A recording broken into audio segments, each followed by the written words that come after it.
Happy New Year, gang. Happy 2023 and all that fun stuff. Sorry that my voice is a little hoarse today. Not like a pony, but a little rough. Yesterday we had a squirrel tormenting the dogs, so I was constantly having to yell to the dogs to stop barking because it drives me crazy. Anyway, we're going to jump right into this. And this one is called Callie. This is a cowl that you can actually do flat like I did, or you can do it in the round as well. For this particular one, which I have right here, and I love the colors of this. Love it, love it, love it, love it, love it. It kind of looks diagonal, as you can see. So this is what it looks like flat panel.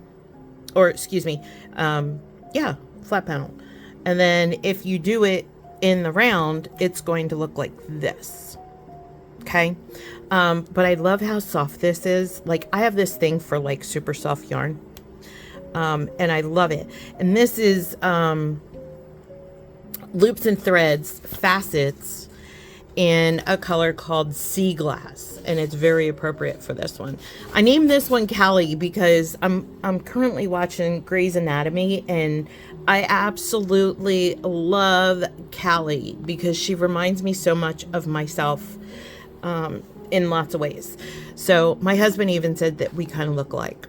So I named this one after her because she's just a badass. There we go.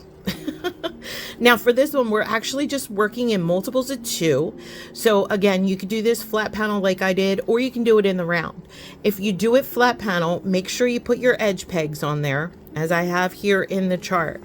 If you do it in the round as a cowl, you don't need those edge pegs. So just forget those. All right. Everything else is basic stuff. So you're going to knit, which is a true knit or U-knit, no E-wraps, purl, yarn over, and knit 2 together.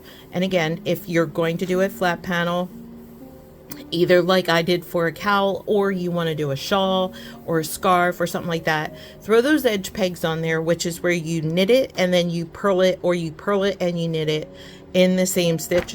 So that way it gives you those nice clean edges without the big bulky wrap and turn edges. So for this, it is an 8-row repeat. For row 1, you're going to purl, 2 knit, 3 purl, 4 knit. So you're going to garter those. And then row 5, you're going to yarn over, knit 2 together. Row 6, you're going to knit. 7, you're going to yarn over, knit 2 together. And row 8, you're going to knit. And for those visual learners, you have your chart down here, which explains everything I just did. Just remember, if you're not going to do a flat panel, get rid of these edge pegs here. So that way you don't have to worry about those if you're doing it in the round.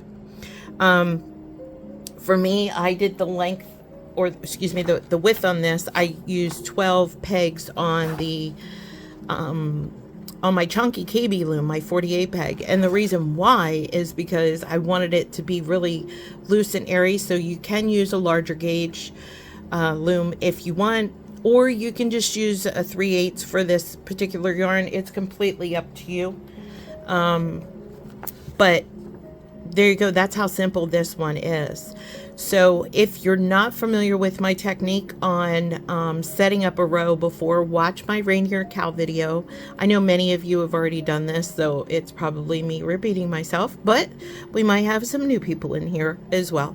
So watch my reindeer cow video and you can see the hack that I created on when it comes to yarning over and knitting 2 together. That way you don't have really tight tension trying to move your yarn or anything like that, and it's a nice smooth transition. So there you go. Callie is gorgeous, and I can't wait to see what everybody makes. So happy New Year, everybody. Happy looming, and I wish you lots of peace, lots of happiness, and lots of yarn this year. Thanks, gang. Happy looming.